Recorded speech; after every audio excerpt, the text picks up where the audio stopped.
we'll see how this turns out. Hopefully the recording is clear. So this talk is, I called it Not Your Daddy's Docker 101.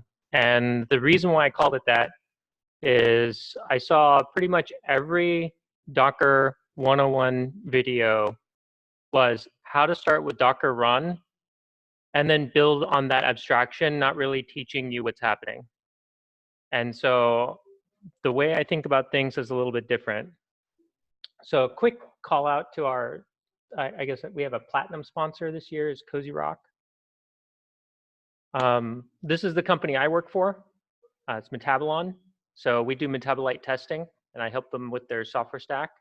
And I'm looking to transition that role into working with them to do kind of like insights and more analytics with the data volume that we have. We test about 220,000 samples per year through our platform. It generates about 26 terabytes of data from our mass spectrometers. Our testing process includes about a quarter of that is quality control samples. And so a lot of data comes through. And so I have a chance to be given some access to kind of what can come out of that. So, all right, so this is the agenda. The agenda, we've got the first part of it. I'm planning to try to ask from each of you kind of what were you looking to get out of this talk? And if there's a chance for me to cover it, then I'll hopefully will, or we might cover it in the Q&A if it's something that could get real deep in the weeds. But I want to find out what it is that you wanted when you came here. The next thing is that it's obligatory, but I'm hoping to keep it to 60 seconds, like what the heck is Docker, but keep it the smallest part of the meeting. And then do a quick demo. And then what I'm going to do from that demo, it's going to be basically the same demo you see everybody do as far as like a hello world, but I'm going to work backwards. I'm going to show you how did this work, why did it work, and what controls went into place to make that happen for you, and what did you get. And then we can do a Q&A session. If while I'm going through that, you have questions, feel free to stop me. And what I'll do is I'll see if I can answer them in line if they're right with the subject. If they're kind of getting off track or I'm going to cover it later, we may come back to that question. And then I'll have a couple of resources. And if you have some, feel free to call them out and we can let others know about them. All right, so does anybody have something to share about what they thought they were going to get when they came here and what they were looking to achieve? In the back, in the red.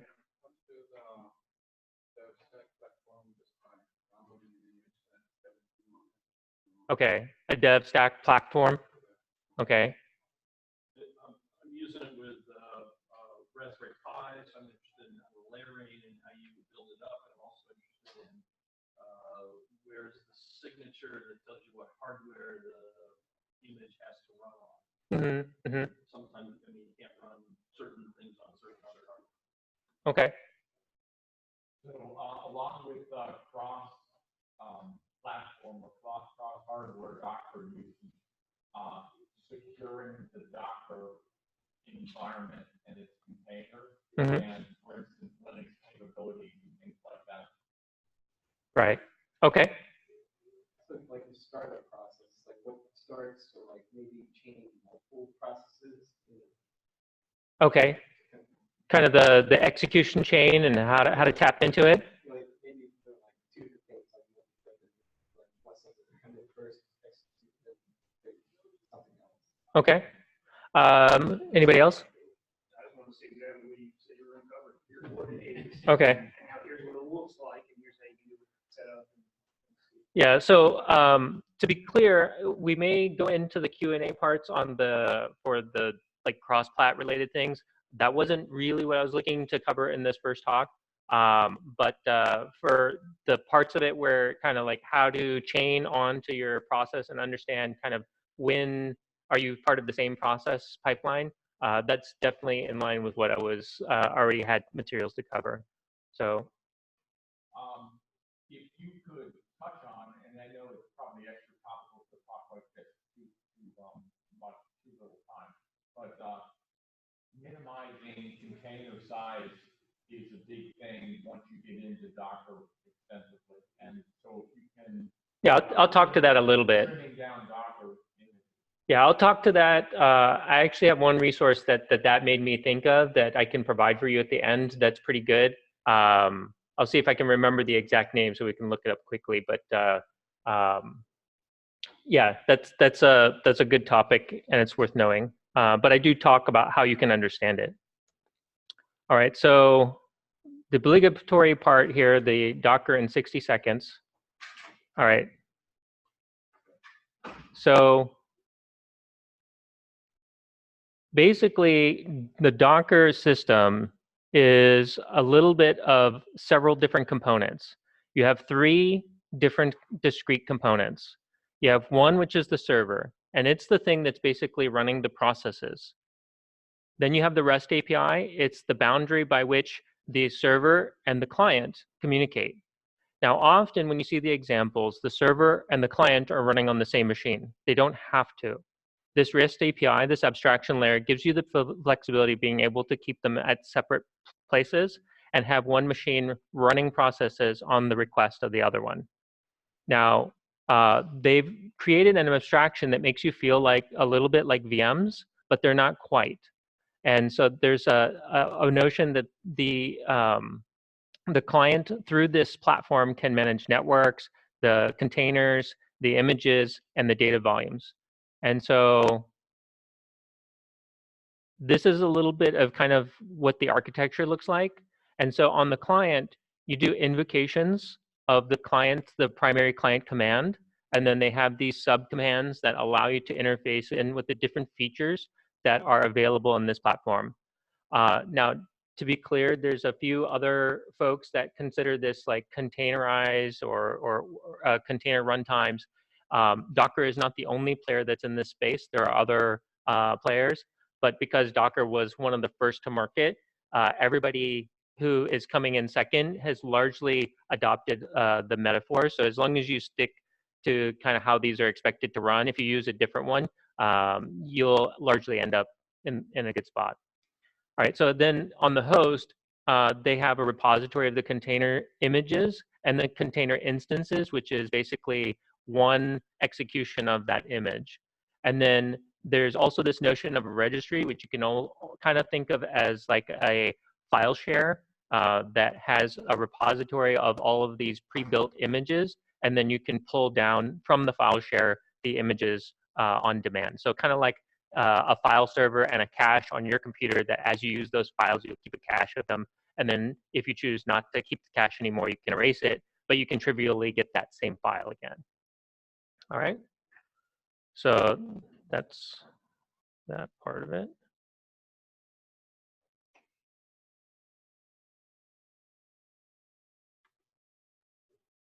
All right. So I'm going to do a quick demo. This is not going to, I don't think, impress probably anybody, but it will be a mechanism we can use to decompose. So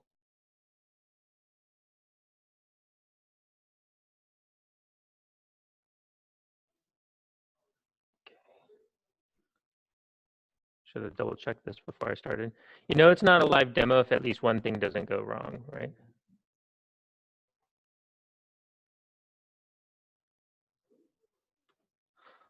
So I'm running, sorry.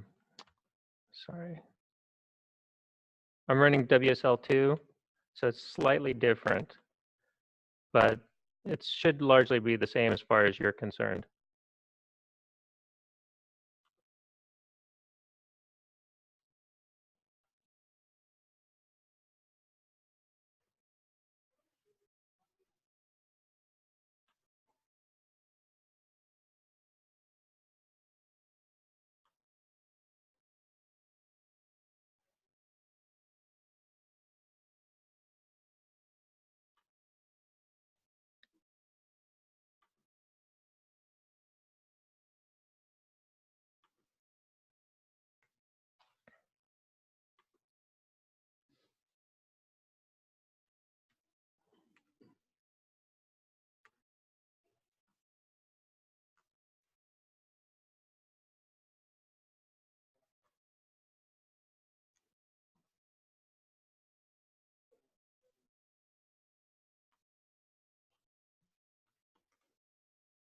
All right, so let's try this again. All right, so what you're watching here is I ran Docker run Python 3.7 Alpine. 3.7 Alpine is a tag and is basically qualifying which version of the Python image that I'm interested in. This one is hosted on Docker Hub. And after it, I provided Python 3, which is the name of the command that I want to execute, and then -- version. So if I didn't totally mess up here, what should happen is it should download from the Docker Hub and then provide that in the local cache on the server, which is running on the same machine that I executed this, the image that it takes to run this, which is several layers, which I'll explain in a few minutes. And then when it gets done, in line to that coming down, it will also execute it. If I do it again, the download will not need to happen and it will just run. And so I'll show that in a moment. So, do you have to pull down the image from Docker Hub, or can you have like operating repository or? That's a good question. Actually, the repository you can think of it as like a file share, and Docker Hub is like built into the install when you install it. But you can certainly use different repositories and have a corporate one, which is used in the case that you want to specifically use a different one. Mhm.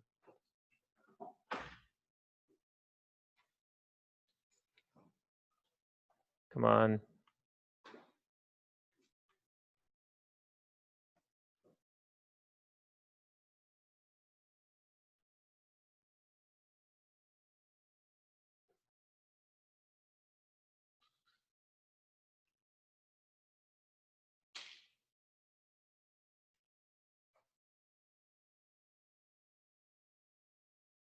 All right. So I don't know what happened there, but I killed it and I started it over. But you saw that it actually it called out what I said before, is that these layers already existed. So it skipped downloading them, and then it just said that Python 3.74.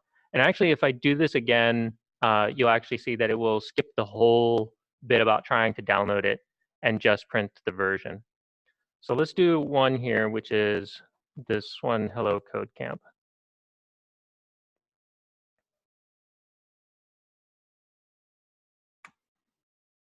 All right. Probably not that impressive. It probably feels like a Rube Goldberg machine to get Hello Code Camp to print on the screen. But this is an interesting place to start, because I think because the program is so simple, it leaves us to really explore how did we get here and to not really focus on the program. And so that's why I specifically use a very simple program. All right. So one of the things you saw me do just to test whether or not the system is working is I did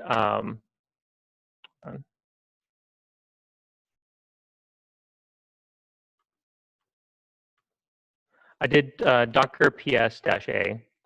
And the reason why I did that is ps is basically to list processes.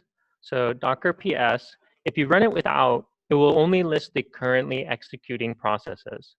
If I do -a, this will also show you exited processes.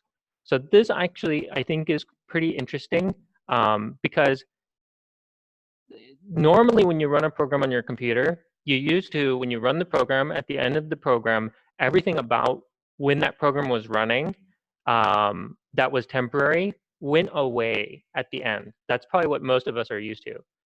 In the Docker world, when you ask something to run, the default is it doesn't go away until you ask it to be removed. Or if you specifically said, when I run you, at the end, go ahead and automatically remove yourself. So this is an interesting distinction, but gives us an opportunity to do a little bit of observation about what's happening to that process when it ran, but do it after the process executed. All right, so the other command I was going to suggest that we do to explore what's happening is docker inspect. Docker inspect. Yeah, and then you're expected to provide the name of the container. Now, if you don't name your containers, which I didn't, you get automatic names. Now, you can provide either the container ID or the name. Either one works. And so I'll do the first one here, which is the print. Whole bunch of stuff goes on the screen. So let's go ahead and take a look at that. Specifically, I want to show you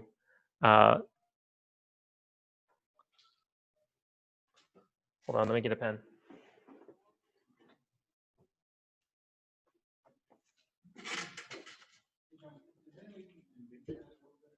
Right on it. All right. All right.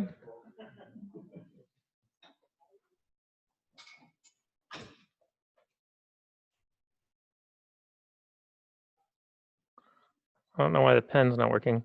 All right, but here, this is the path that was passed in. So Python 3 is what I sent in. I don't know why.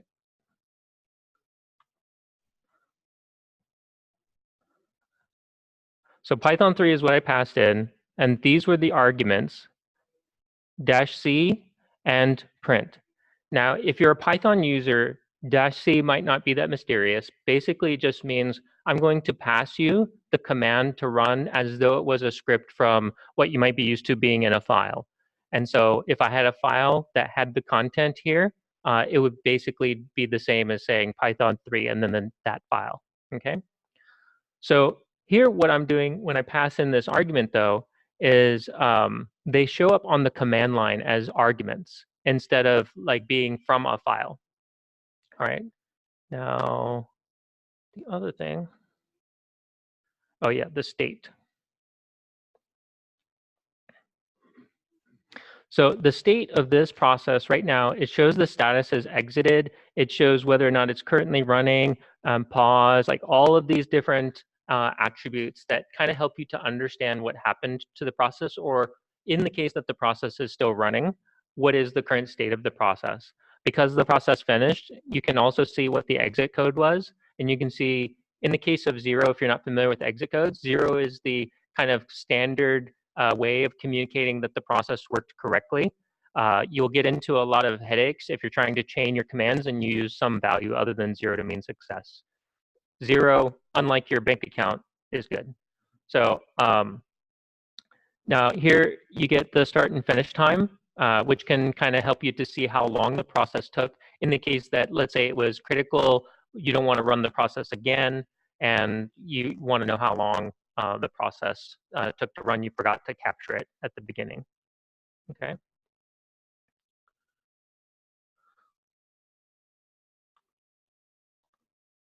All right. So the next thing I wanted to show was kind of what the environment is like. And if you're not familiar with that, I'll show you in a moment.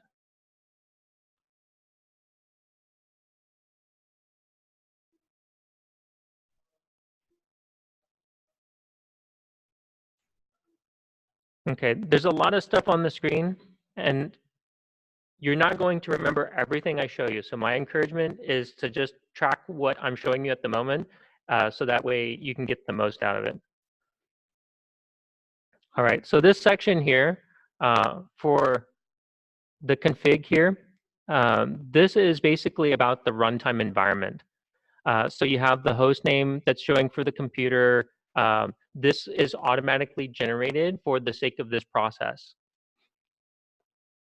And then here you have your environment variables. And if you're kind of familiar with running command line programs, one of the things that is very common in command line programs is that you pass in environment variables to alter the state of the program.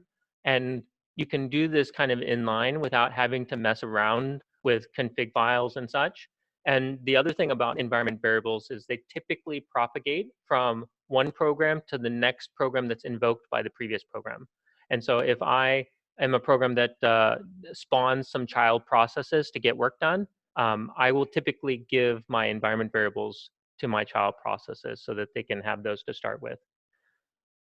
All right, so the reason why I point this out is it may be starting to get a little bit clear. All of this is basically defining a program, whereas they use these metaphors about containers and boats and they're like lightweight VMs.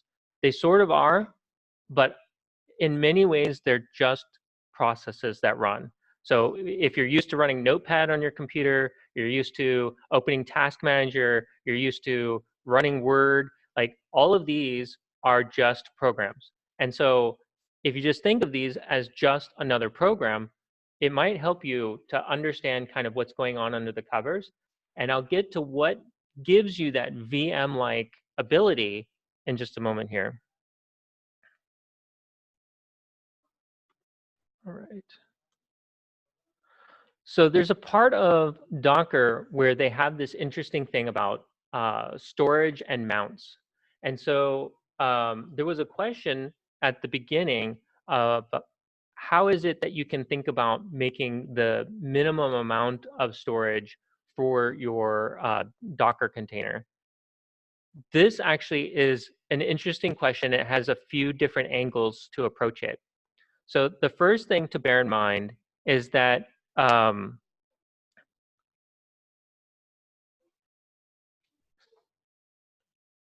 Docker uses what's called a union file system. And so a union file system, some of you might not be old enough to even remember this, but when I was younger in school, they used overhead projectors.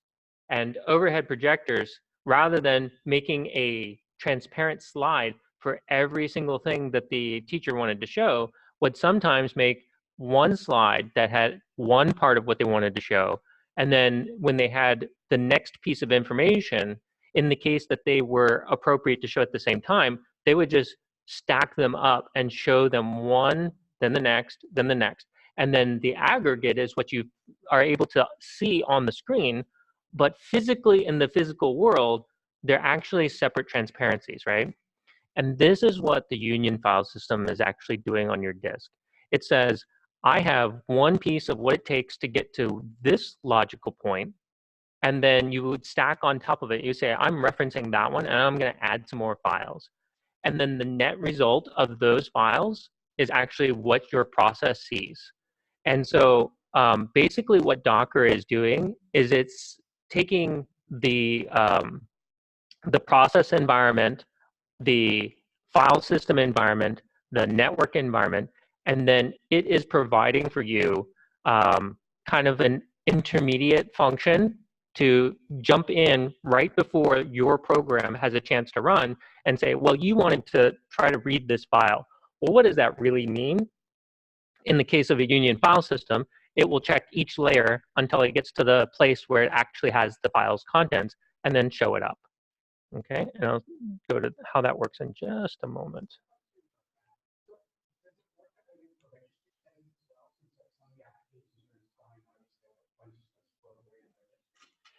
Yeah, so I'm not well versed on the Windows ones, but my understanding is that basically all of the files are stacked that way. So if memory serves, the registry in Windows is actually technically stored in a file that is whatever the name is, .dat, typically DAT. And that file is used a lot like a database. And so when you change the file, when you have a new layer in Docker, it would actually replace logically the one below it. So you can imagine if in the transparency illustration that I was giving, if the teacher put something over the same spot where there was like a smaller picture, they could put a bigger one, and then that bigger picture would kind of blot out the one below it, right? And so that's kind of, to my understanding, basically how it works. So if you were to change something in the registry and make that another layer in a Windows-based Docker image, that's my understanding is what you would get. I'm not well versed on the Windows ones because there's like it's a lot fatter. When the base image is something like 6 gigs, it wasn't exciting for me to go there. John, can you comment on the mutability or immutability? I mean, when we heard about Docker, we've heard about the major functionality of it was that the containers are immutable, and that's what allows them to reload the way they do and give it its benefits. But now more often we hear about the containers being mutable, and you can actually make changes and take them back out. Can you explain what causes the immutability or mutability of a container? Yeah, I'll show that in a moment. Some of that mutability comes from here. All right.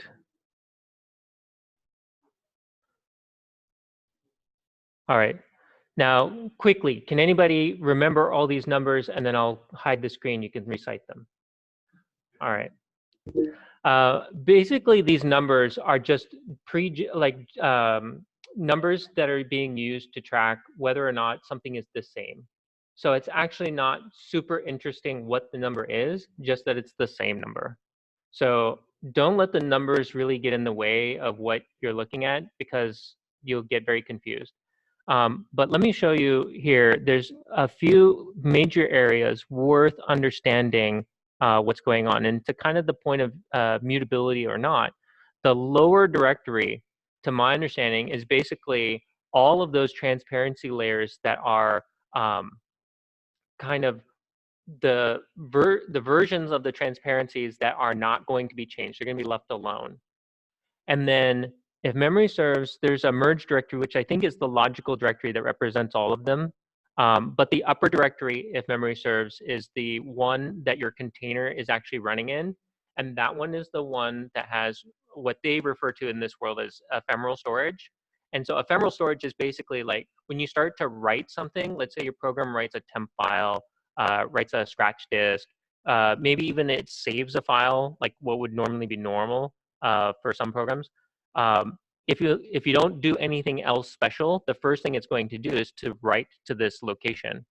Now, each one of these folders is basically a stand-in for what it looks like if you were to be the only user in the system. What does kind of like a snapshot of the operating system look like? And in the Linux world, all of your hard drive are not drive letters, they're all folders, right? So as long as you have a folder structure that has one which represents the root, and then all of the other folders where there's logically supposed to be chained in, then you can actually represent the Linux file system with different combinations, interesting combinations of where the folders came from. And so what they did here is they said, okay, well, if anytime someone asks for a file that's not in the one where you're doing your writes, well, then let me go down a layer and see if that file exists there. Let me go down a layer and see if that file exists there. And this obviously will have a little bit of consequence as far as like what it could mean for performance if you were really sensitive to that. But actually, you're already used to this on your computer. If any of us have executed a program, almost never is the program in the first place that you started running it. It's in what's called a search path. And so it tries the first folder and it's not there, tries the next folder and it's not there, and it tries the next folder, and there's an order. And so by trying each one of these in order, it gives you the convenience of just typing in the name of the program. Well, it's kind of the same thing here. It's just, it does it for the whole file system. And this is largely what's giving you a lot of those benefits of fast start. One of the other reasons why this is going to be extremely beneficial for fast start is because a lot of your disk access actually for reads doesn't go to disk. Your operating system will use cache to in front of the reads, and if there's enough extra memory in the system, instead of going to disk, it'll just drop it out of your memory and say, oh, well, I already read that file recently, here it is. Well, in the case that you're referencing, let's say several different Docker images touching the same kind of repeated area that's shared across them, this gives you a way to potentially save that part of the RAM and share it across several. So there's one other thing that's pretty interesting. This one doesn't have an example of it because I just did a very simple example, but there's something called mounts. And mounts allow you to say, okay, well, only when I ran this program, I want you just in time swap out what it means for this folder, let it mean some other folder. And where that gets used sometimes is, let's say you're running this program and you want the output of it to maybe go to a file, but you don't want to chain it. Maybe you need it to read and write to a specific file that's already on disk maybe. And so that might be a convenient way that you can do it, is you can mount the folder where the file is, and then you can let it operate. We can come back to that if it's not clear and it's useful. But let me go one more here. All right, so network. I think almost as much as the disk, the network kind of gives us the feeling that a Docker instance is almost like a VM. And if you think about it logically, the network, in the real world, a network is anytime you have somebody who's communicating on a medium, right? But in the computer world, networks, there's actually several layers of abstractions for networks. There's 7 different ones. In the computer world, you can replace some of those abstractions because they're software-based. And it doesn't matter because all the programs are designed to interact with the same different pieces. So does a particular program care that it doesn't have physical connection to your network card? It doesn't, because it never expected to. And so you're just swapping out, when you say you want to talk to the network, this is what you actually get. And so by swapping out these different pieces, we can get access to the system in an interesting and novel way. So how many of you have ever went to a website in your browser? Probably everybody, right? How many of you liked doing it by typing in a bunch of numbers, like 10.20. whatever .103, right? I hope you're lying. Otherwise, like, good fortune to you. But for me, I prefer to do it by name. I hate remembering all those numbers. I have a reasonable memory, but I don't want to remember all those numbers. So most of us take advantage of what's called DNS.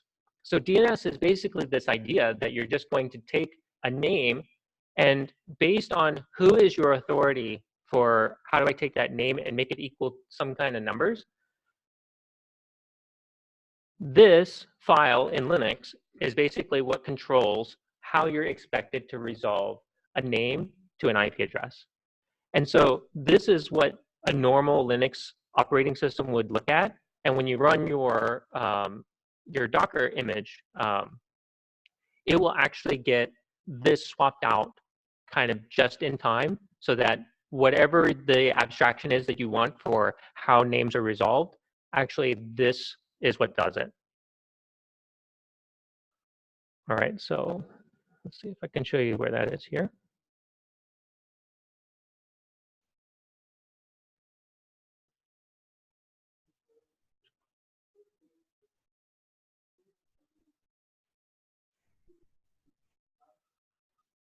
It's in the list, I swear.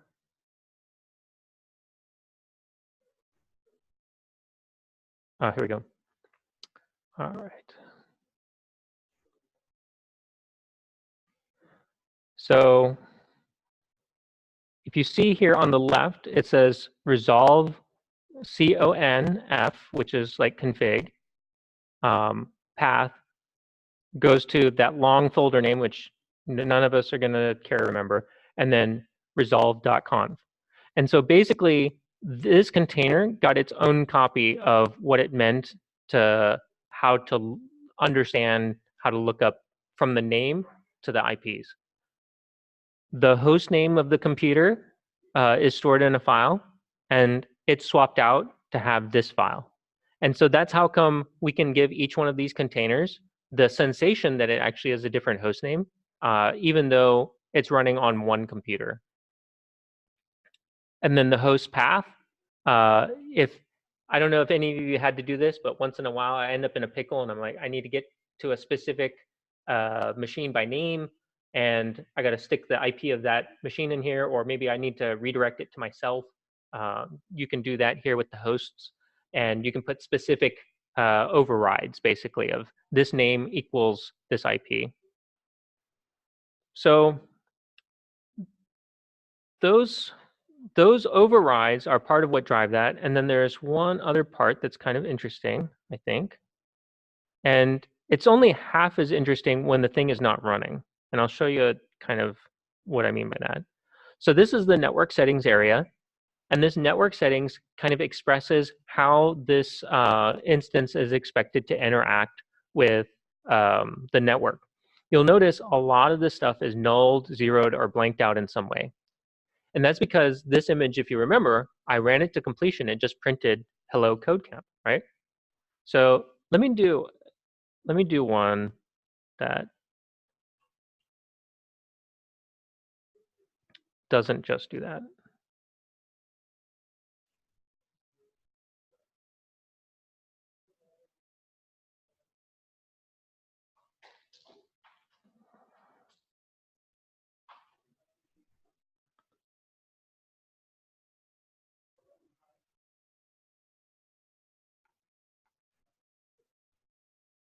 Okay, so I don't often need to make a container do nothing, so it took me a little bit to remember one that should work.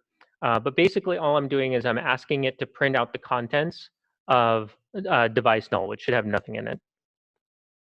All right, so, oops. Yeah, maybe I need to tail it here.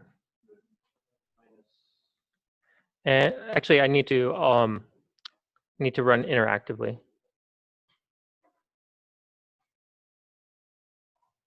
There we go.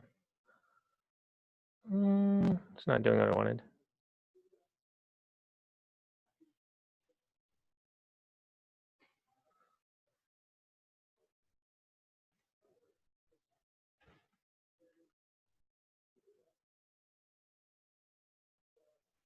Okay, that seems to be doing something. All right.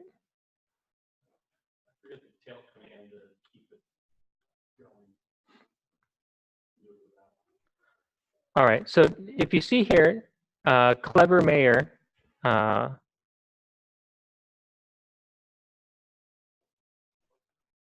so Clever Mayor, I did a Docker inspect Clever Mayor, and you'll notice this has a lot more filled out than the other one did.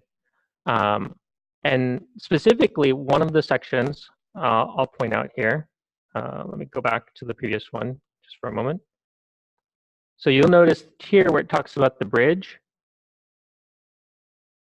and it's all blanked out. But when I go to the Clever Mayor, this one has a gateway. It has an IP address.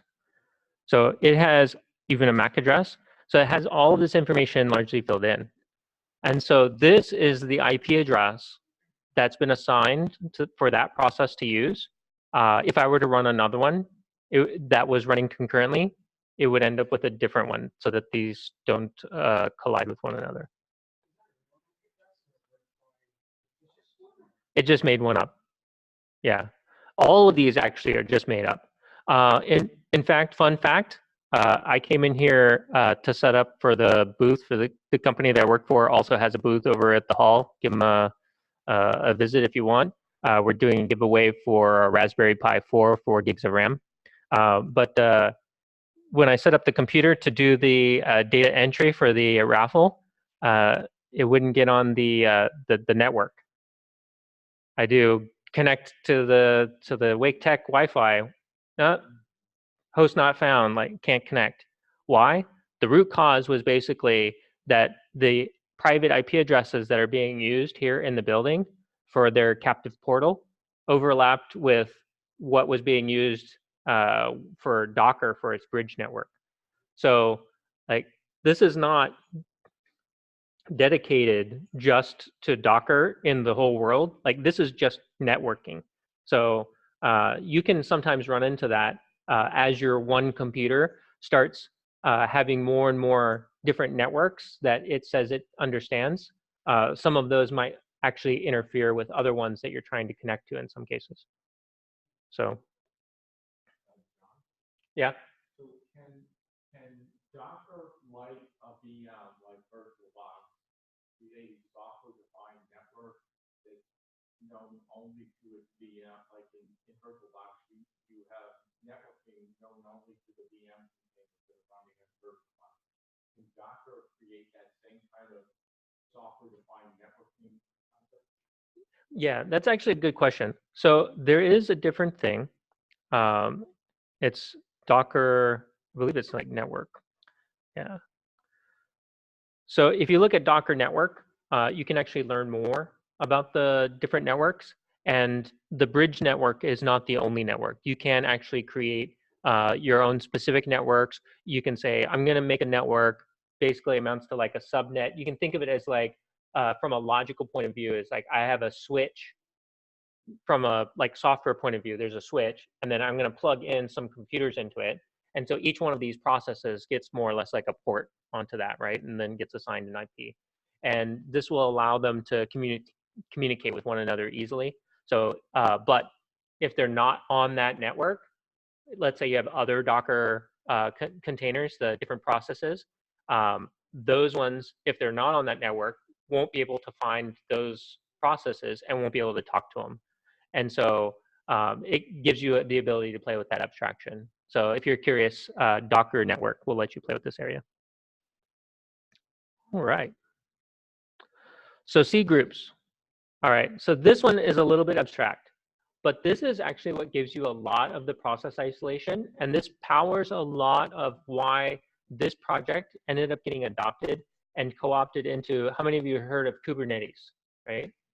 Kubernetes, right? But then when you look at Kubernetes, it's like this big, machine with different abstractions, and learning it might seem kind of convoluted.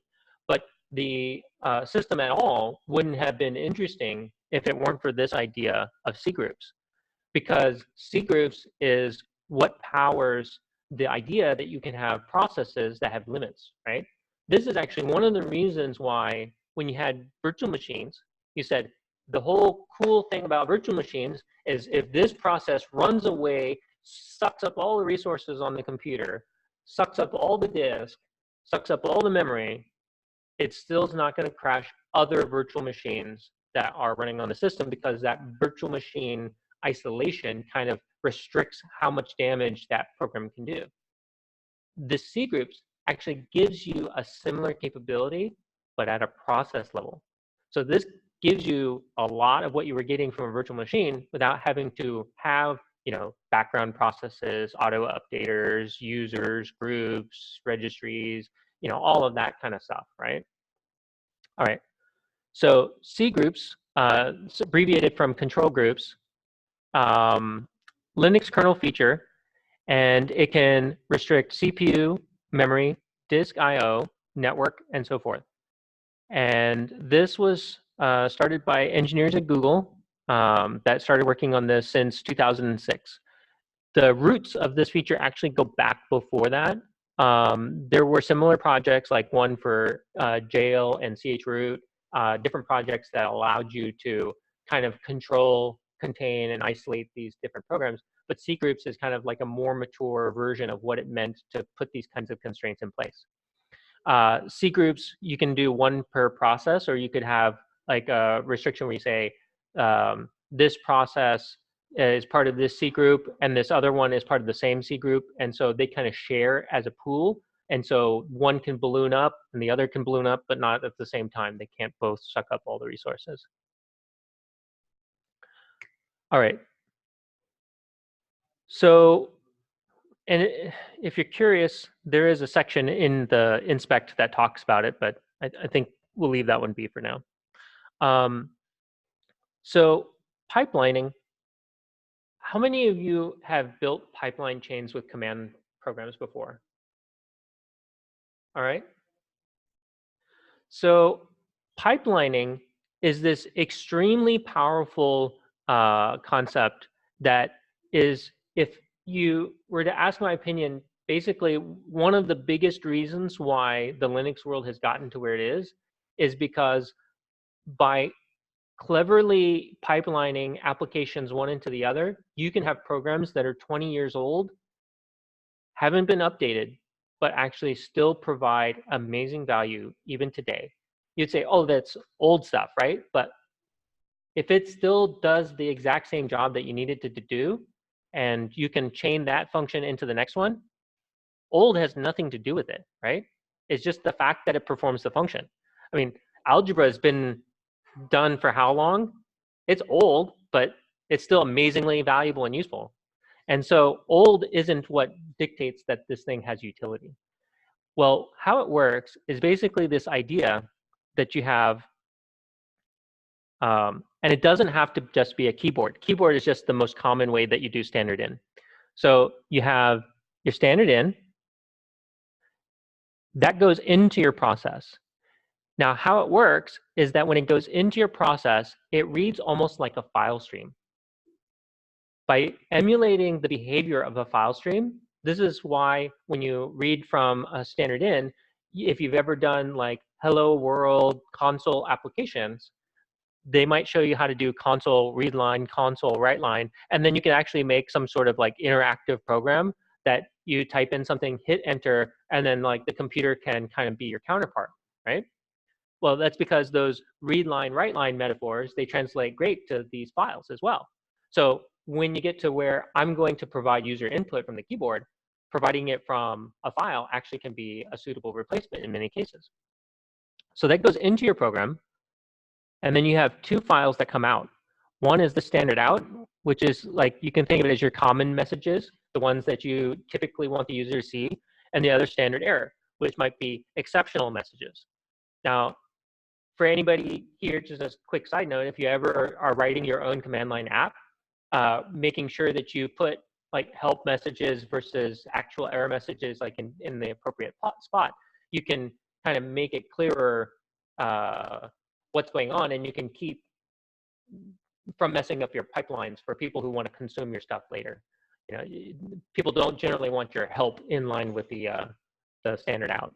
So anyway, so this commonly will go to your display, but it also can go to disk. It could chain into another process. So if you think about how this process absorbs standard in as a file, and it sends standard out or standard error as a file, then basically this process can be repeated over and over until you get the result you're looking for.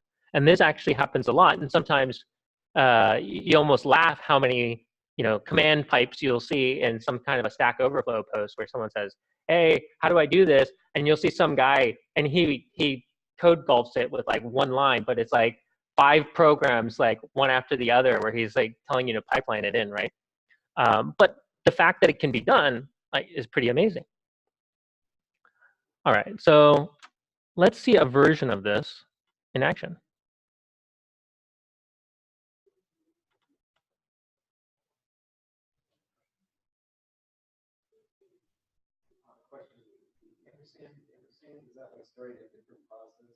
Yeah, before we go into it, let's go ahead and talk through what this is doing.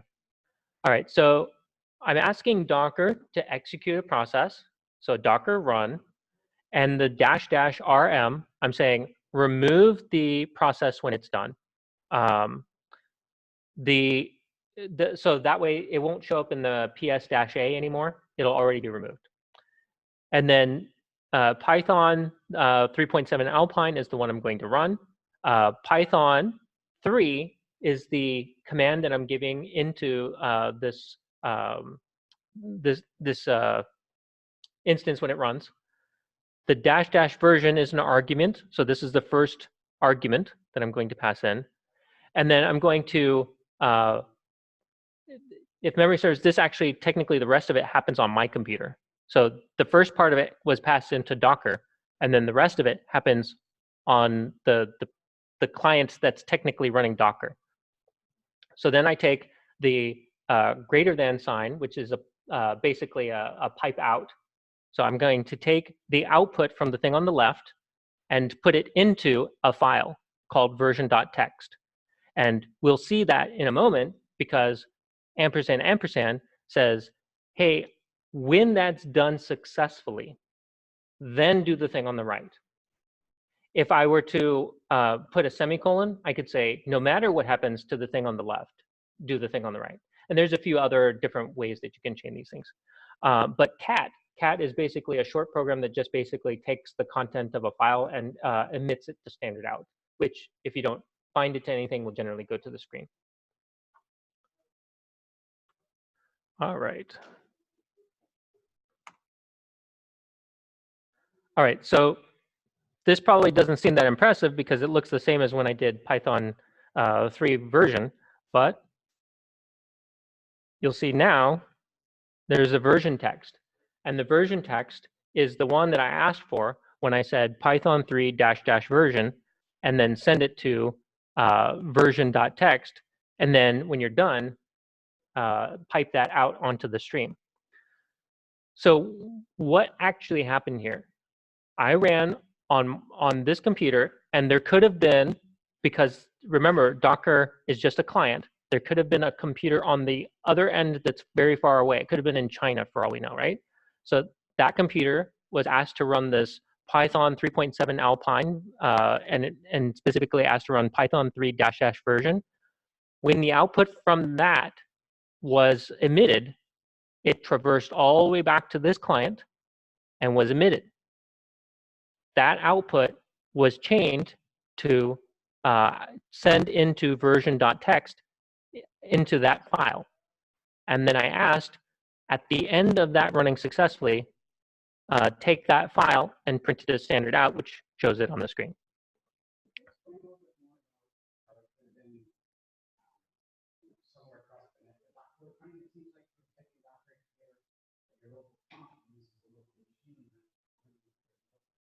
It's a good question. So if you remember, when I did this Docker in 60 seconds, I said that how this works is that you have a client, which is what you're running at the command line. You've got the REST API, which is the abstraction, which gives you this flexibility. And then you've got the server. Now, a lot of us are running Docker on the same machine. So how do you actually bind into a different one? You probably, if you just ran it out of the box, you may not even recognize that that ability exists. So there's an environment variable that's called docker_host. And if you set docker_host to a specific host name, it will actually use that host when trying to connect instead of your local host. So in the Docker command line ecosystem, there's a complementary command that's called Docker machine. Docker machine is designed basically to manage which Docker environment are you trying to run for your Docker command line client and help you with those swaps. So they create basically a database of these different hosts that you understand how to connect to. And then when you ask it to switch which one you're going to use, it will provide you the environment variables that you can send in, or you can just set your environment using Docker machine. And then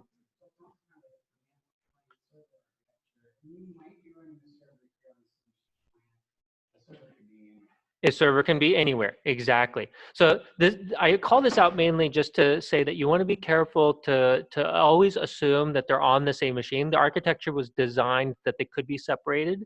And if you think about it in that way, you get a lot more flexibility. And in the case that, let's say you have one of these weak machines, like this computer is not that powerful, I could potentially be leveraging Azure or something like that, run the commands, it would run in Azure, and then when it's done, the output would come back to me on my computer, and my computer's not bogged down with all that stuff, right? So I don't have to have fan spinning and all that, you know, heat and all that stuff. All right, so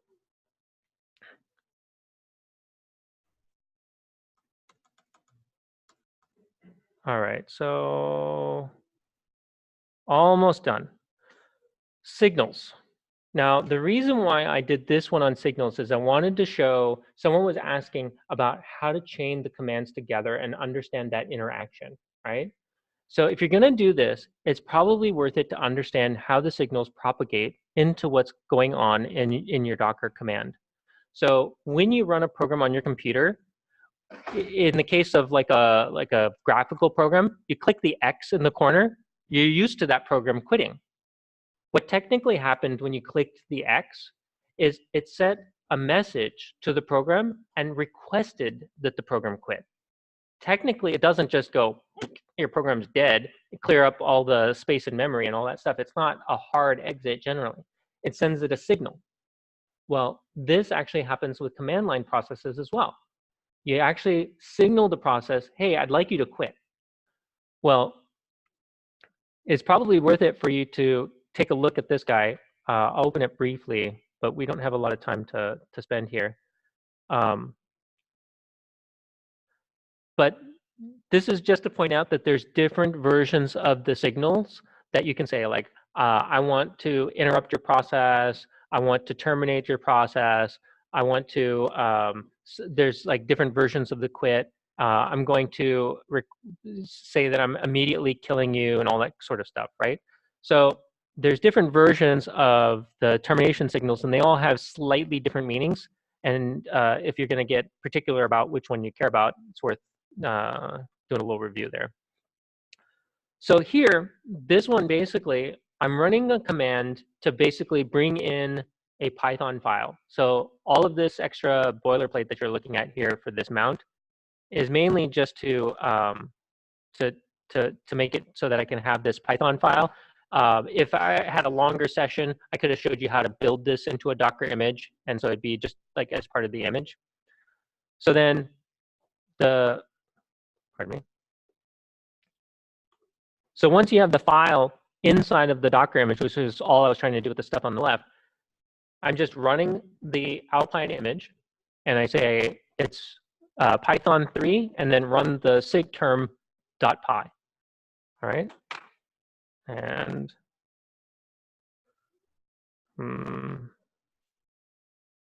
I'll show you what's in it.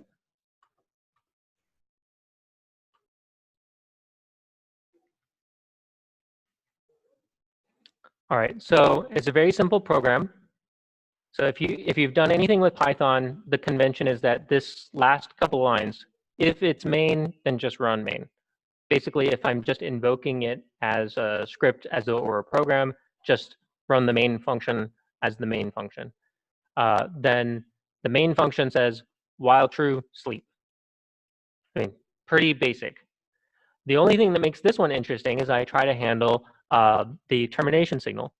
And so I say, this is the handler. In the case that you get the signal, I'm just going to print this message and then exit. And then I signal.signal, this is basically me just basically registering this function of sigterm handler as what should be called in the case that that signal comes across. Okay? So more or less, when the program is asked to quit, it just prints a message, I was asked to quit.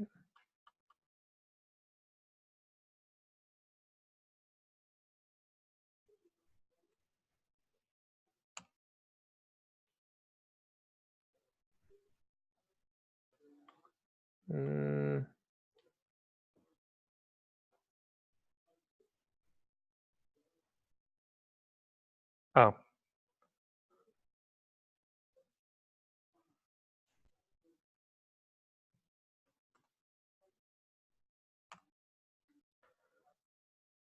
All right, so this program is running, and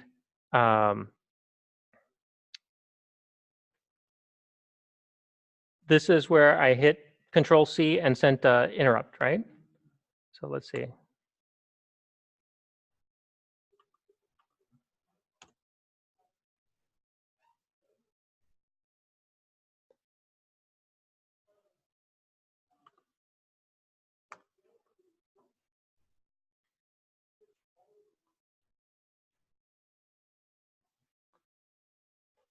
Oh, let's see here.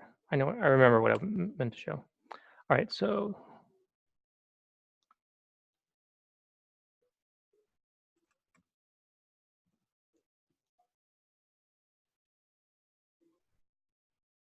I asked suspicious babbage to stop.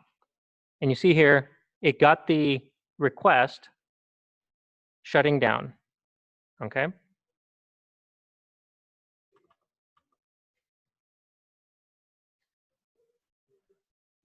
So this one is the same exact command, except I asked the entry point to be bin sh, which is the shell interpreter, one of the default ones that comes in there. And I say, run this command of Python 3 with the sig term, okay? If I run this,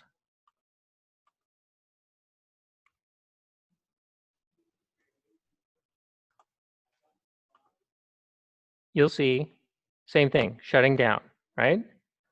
So what I was showing there is that both of those strategies are giving you the propagation of the termination signal.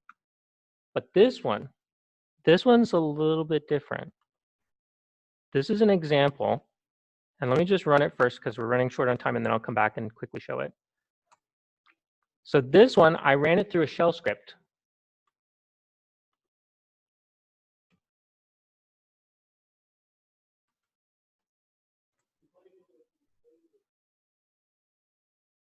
And you'll notice it didn't quit right away. It's almost like it's hung, right? The reason why it's hung and then it finally exited, and then you notice over here, there's no message that was shutting down. The reason is it never got the signal. Why didn't it get the signal? The signal comes from this guy.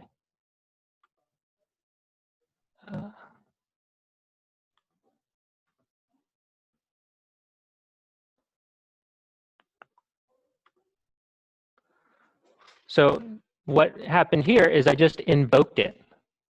When you just invoke it like this, the termination signal is actually not bound to the guy in the same way. And so this is one of the things that you'll want to be careful about. Technically, who's receiving the termination signals is this shell script. And if you don't put a little handler in here to propagate it, then what happens when you get the signal is ambiguous. And so that's the reason why when I asked that last time, it hung for about 5-10 seconds, and then it finally exited. All right. So we don't have hardly any time. I'm probably eating into your lunch time. So if you have questions, feel free to stay and ask. I'll be providing the next talk that's after. So.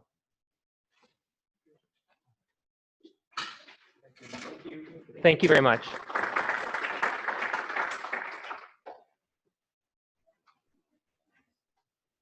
John, you might want to mention there is cleanup in Docker, and people forget to do it after they run Docker a bunch.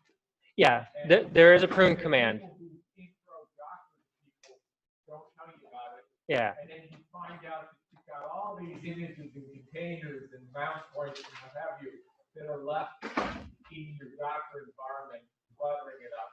Yeah, yeah. What is the ideal host for running Docker images? So the ideal host OS, I personally use Ubuntu, but I don't see any reason that you couldn't use CentOS or one of the other major supported environments. What I would specifically stay away from is something that's very esoteric, because the reason is when you have a problem, you want to be able to ask someone, what am I doing wrong, right? And if the only person who can answer that is you, that's a big uphill battle. You want to cut down the container size, and then you have to go to something smaller than Alpine.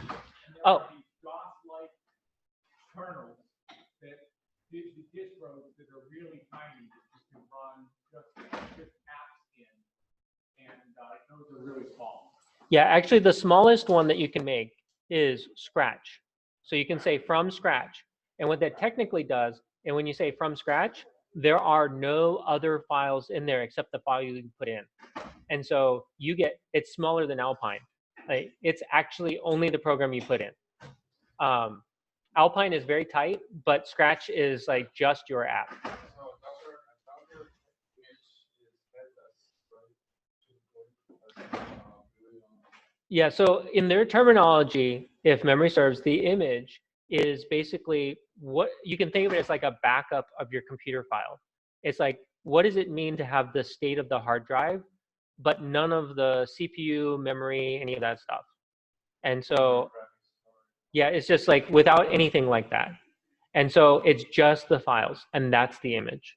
So when you run it, that's what they call a container. So this is one instance of that image that's being run. Like a back end of like maybe OS about but that's also hybrid where you can attach some GUI that's running in the OS to the Docker like this. There's ways to do that, yeah, and it's because these things technically the GUI in like Linux and such, it's technically provided as a service. So you could do that actually now. You could have like a Linux computer running in the closet, and on my computer over here, and I can do a remote UI session to that computer. Like that stuff works. Like this is. There's ways to do that too. Remote debugging. IIS containers, I have not. Yeah. Yeah. I'm one of those guys that if I click on my mouse and I hear the sound and it's not done yet, I feel like something's broken. And so a 6 gig like minimum, like to me that thing's gonna be fat and slow. Yeah, don't get me wrong. I'm not saying there's no value. There's definitely value. I guess my question was kind of like, when ISC running in the container, and I'm kind of used to 3 point, and I'm wondering, like, how do you find a really script to do something that, when it gets done, how does kind of the hand off to Windows? You need to run under a virtual box. So You don't have Hyper-V. one of the things that one of my coworkers, not coworkers, colleagues, he's actually here. His name is David Wilson, and he sometimes speaks as well. And he was mentioning to me that he recently solved the problem that's similar to what I think I hear you saying. He was basically doing a build of a SQL image, and he wanted it to run SQL Server, and then when it gets to the end of running SQL Server, it just hangs and runs as a service, right? Well, that wasn't what he wanted. He wanted it running so that he could run a restore, right, and put stuff into the database. And so this is where he'd have to have parallel processes within the same image. And so he handled that by doing, in the Linux world, you can do the ampersand, just one of them, and it sends it as a background process. I'm not sure what the exact way to do it that's correct in the Windows world, but probably you can do it with PowerShell. I know with PowerShell, you can execute processes, and you can request that this one be non-blocking. Yeah, when you're talking about pipelining and stuff, I work with PowerShell a lot.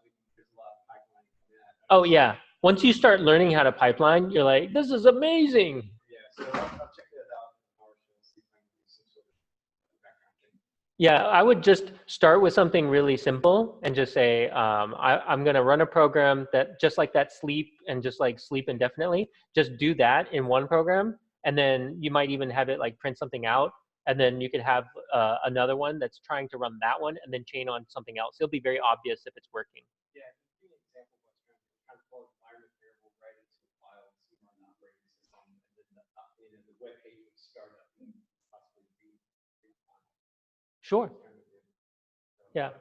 Now, one other way that you can do stuff like that for IIS, are you familiar with, what is it? IIS has the website settings where you can basically configure the site.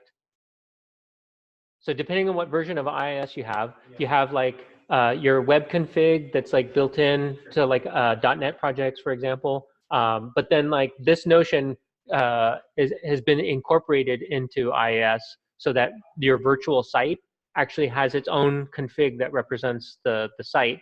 And then there's one that you can actually put onto the machine and it propagates to like all of the ones on the computer.